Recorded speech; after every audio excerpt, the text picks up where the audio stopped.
Hallelujah.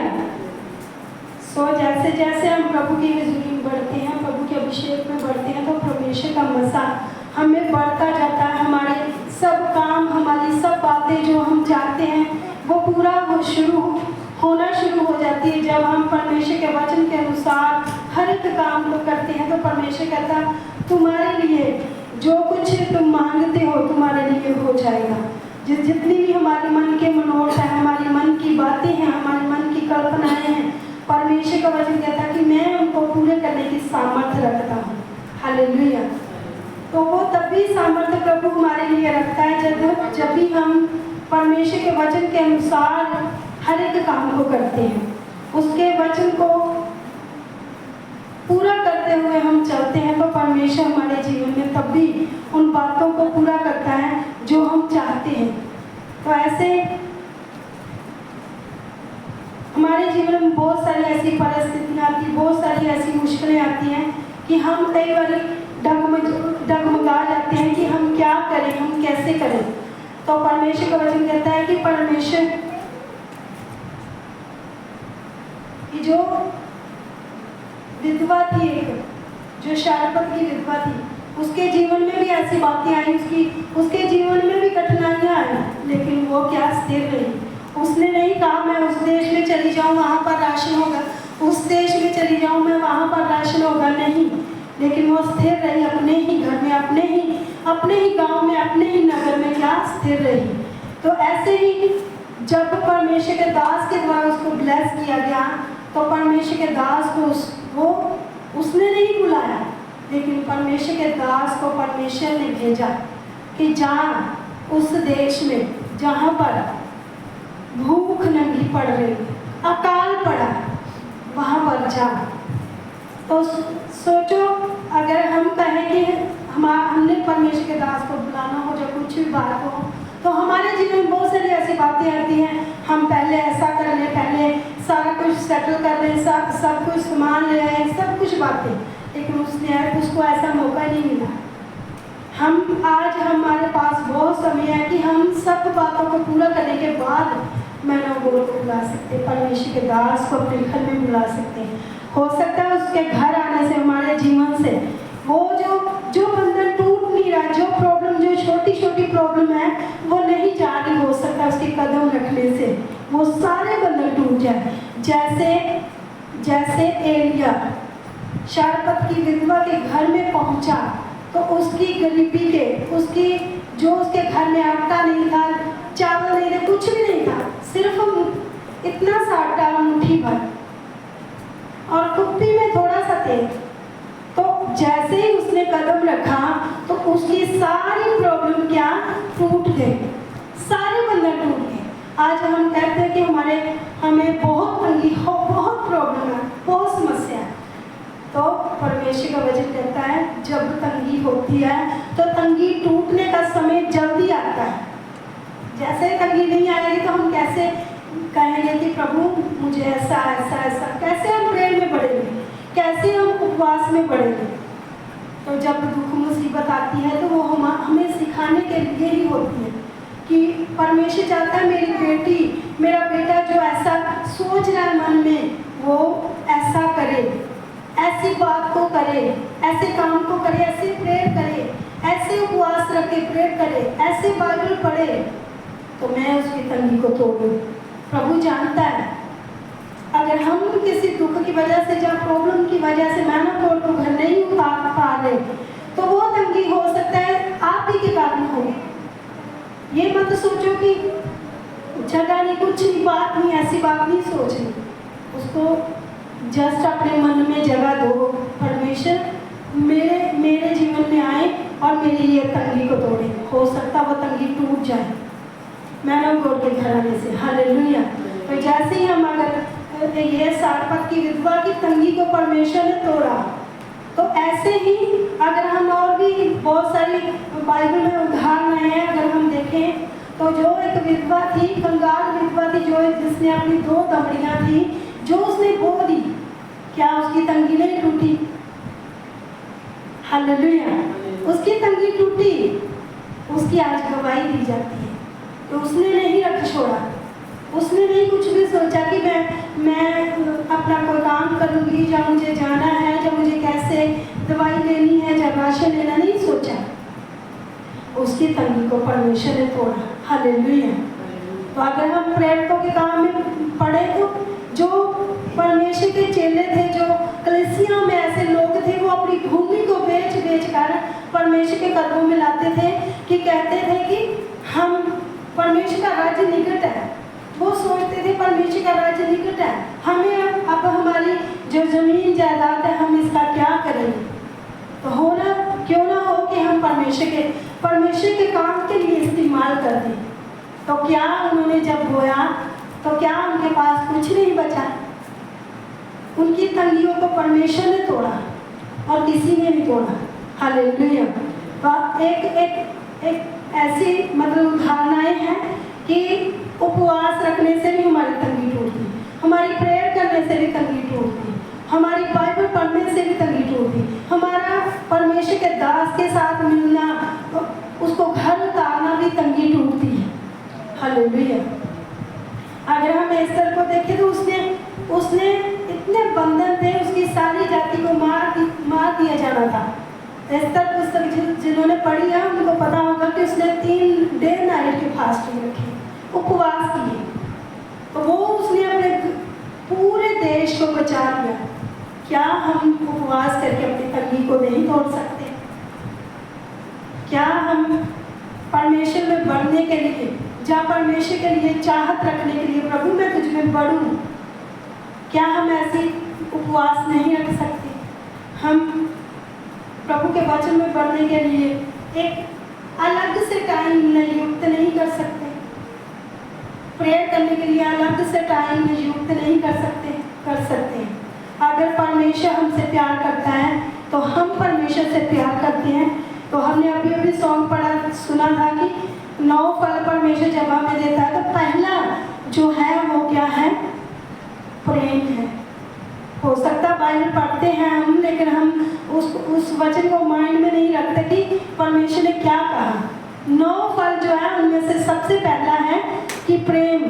अगर हम एक दूसरे से प्रेम रखते हैं, जहाँ हम परमेश्वर से डायरेक्ट प्रेम रखते हैं, तो हम प्रेयर करने वाले भी होंगे, उपवास करने वाले भी होंगे, सबसे बढ़कर हम परमेश्वर के सुसमाचार के लिए हाथ बढ़ाने वाले होंगे।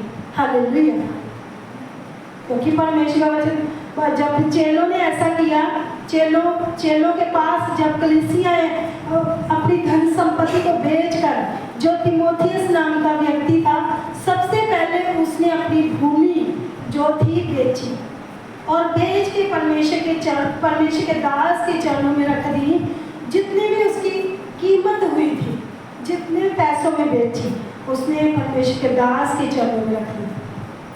अगर हम एक और देखें तो 5 अध्याय में लिखा है, हनन्याह और सफीरा ने झूठ बोल के, परमेश्वर की आत्मा से झूठ बोल के, उन्होंने कुछ नहीं पाया।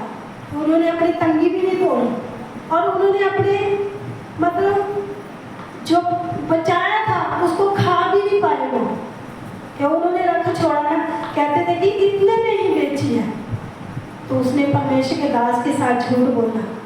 तो आज हमें यही परमेश्वर का वचन बताता है कि अगर हमने तंगी को तोड़ना है तो जरूरी है महीने में एक बार, या 2 महीने में एक बार, होता नहीं तो महीने में एक बार अपने घर में विजिट रखें। जब कोर्नेलियस के घर में विजिट हुआ तो उसके पूरे परिवार ने, जो कुटुंबी आए थे, उसके जो पड़ोसी आए थे, सबने क्या किया? सुसमाचार सुना, और सुसमाचार सुनने के बाद उन्होंने सभी ने बपतिस्मा लिया। सोचो, अगर आपके विजिट कराने से आपका पड़ोसी, आपका पास के घर वाला जो है, वो आके शायद सुसमाचार सुन जाए और शायद परमेश्वर उसके जीवन में काम कर जाए, तो उसकी तंगी तो टूटेगी, सबसे पहले आपकी टूटेगी। हालेलुया। हमारे मन में ऐसे बहुत सारे सवाल होते हैं कि मेरे साथ, हमारे साथ, मेरे नाल ही ऐसा क्यों होता, कि मेरे साथ ही ऐसा क्यों हो रहा। बहुत सारे सवाल उठते हैं हमारे लिए। लेकिन क्या हम परमेश्वर के वचन को पूरा कर रहे हैं? क्या हम शारपत की विधवा की तरह आदर के साथ परमेश्वर के दास का स्वागत करते हैं? कुरनेलियुस की तरह आदर के साथ परमेश्वर के दास के सामने झुक जाते हैं। जो एस्तर रानी थी वो भी राजा के सामने ऐसे झुकी जैसे प्रजा झुकती है। अभी क्या वो पटरानी थी, रानी थी। वो अपनी प्रजा को बचाने के लिए, अपने लोगों को बचाने के लिए राजा के सामने, उसने नहीं सोचा कि मेरी गर्दन काटी जाएगी, उसने नहीं सोचा कि मुझे मार डाला जाएगा, उसने नहीं सोचा कि मुझ पर कोई परिस्थिति आन पड़ेगी, उसने कुछ नहीं सोचा। अगर हम अपने घराने को, अपने परिवार को बचाना चाहते थे, कुरनेलियुस जैसा विश्वास रखें और परमेश्वर का भय माने। तो जब परमेश्वर का हम भय मानते हैं तो परमेश्वर अद्भुत सामर्थ से भरता है कि परमेश्वर तेरे बिना तो हमारा कोई है ही नहीं। जिसके ऊपर हम भरोसा रखें, जिसके ऊपर हम आस लगाएं कि परमेश्वर कोई है, और परमेश्वर के बिना, प्रभु यीशु मसीह के बिना और कोई नहीं है जो हमें सहारा दे सके, जो हमें तसल्ली दे सके, जो हमें बढ़ा सके। सिर्फ एकमात्र प्रभु यीशु मसीह है। वो हमें कठिन कदम भी उठाने पड़ेंगे। एस्तर ने उठाया, वो राजा के सामने झुक गई अपनी प्रजा को बचाने के लिए। ये उसका अपनी जान को बोना था। हालेलुया। और आज हम जान को बोने के लिए नहीं बोलते, जान प्रभु यीशु मसीह दे गया। हमारा फाइनेंस हमारा बोना है इस समय। उस समय सोना चांदी चलता था, भेड़ बकरियां, ऐसी बातें चलती थी। लेकिन अब समय और है कि अब अगर हम फाइनेंस को बोते हैं, बढ़कर बोते हैं, तो हम परमेश्वर के सुसमाचार को बहुत जल्दी, वो जो लोग नाश हो रहे हैं, जो लोग पीछे हट चुके, जो लोग नशे में जा रहे हैं, उनको हम बचा सकते हैं। अगर हम फाइनेंस नहीं बोल सकते तो हम उपवास कर सकते हैं। अगर हम उपवास नहीं कर सकते, प्रेयर कर सकते हैं। प्रेयर नहीं कर सकते, बाइबल पढ़े, मैन गॉड के साथ खड़े हो। तो जैसे ही उन लोगों ने आदर के साथ परमेश्वर के दास को ग्रहण किया, उतारा अपने घरों में, तो उनकी सब तंगियां टूट गई। हालेलुया। तो आइए हम अपनी तंगियों को तोड़ने के लिए सबसे पहले हम धन्यवाद की भेंट को उठाएंगे। जैसे ही परमेश्वर के वचन में लिखा हुआ मलाकिया 3:10 में कि यदि हम परमेश्वर के वचन के अनुसार करते हैं तो सब बरकतें हमारी हैं, आकाश के झरोखे खुल जाते हमारे लिए। तो नाश करने वाली को, अंधकार की शक्ति को परमेश्वर डांटते हैं। और कहीं नहीं लिखा कि परमेश्वर डांटेंगे, सिर्फ यहाँ पर लिखा है कि मैं तुम्हारे लिए नाश करने वाले को डांटूंगा। कोई भी फिजूल खर्ची, कोई भी ऐसी बात हो, अचानक से आन पड़ने वाली कोई भी बीमारी हो, उससे परमेश्वर बचाता है। हालेलुया। आइए हम अपने ऑफरिंग को उठाएंगे। जो 10वां हिस्सा बोते हैं वो पीले अनमोल में अपने 10वें हिस्से को बोएं। जो स्पेशल बीज बोते हैं वो भी पीले अनमोल में बोएं। और जो माइटी बैंड का हिस्सा बनते हैं वो डायरेक्टली वो भी उसमें ही बोए। तो आइए मलाकिया 3:10 में जैसे लिखा है, सारे दशमांश भंडार में ले आओ कि मेरे भवन में भोजन वस्तु रहे। और सेना का यहोवा ये कहता है कि ऐसा करके मुझे परखो कि मैं आकाश के झरोखे तुम्हारे लिए खोल कर तुम्हारे ऊपर अपरंपार आशीष की वर्षा करता हूँ कि नहीं। सबने से कहा आमीन। मैं तुम्हारे लिए नाश करने वाले को ऐसा करूँगा कि वह तुम्हारी भूमि की उपज नष्ट ना करेगा और तुम्हारी दाखलताओं के फल कच्चे ना गिरेंगे।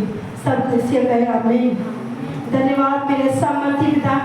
हम जितने भी जन अपनी धन्यवाद की भेंट को, अपने 10वें हिस्से को, अपनी कमाई के 10वें हिस्से को बोल रहे मेरे परमेश्वर, सभी के लिए मेरे परमेश्वर आसमान के डोर खुल जाए मेरे परमेश्वर। जैसे ही तेरे वचन को पूरा करते 10वां हिस्सा बोलने वाले, वैसे ही बरकतें इनके जीवन में उमड़े मेरे परमेश्वर।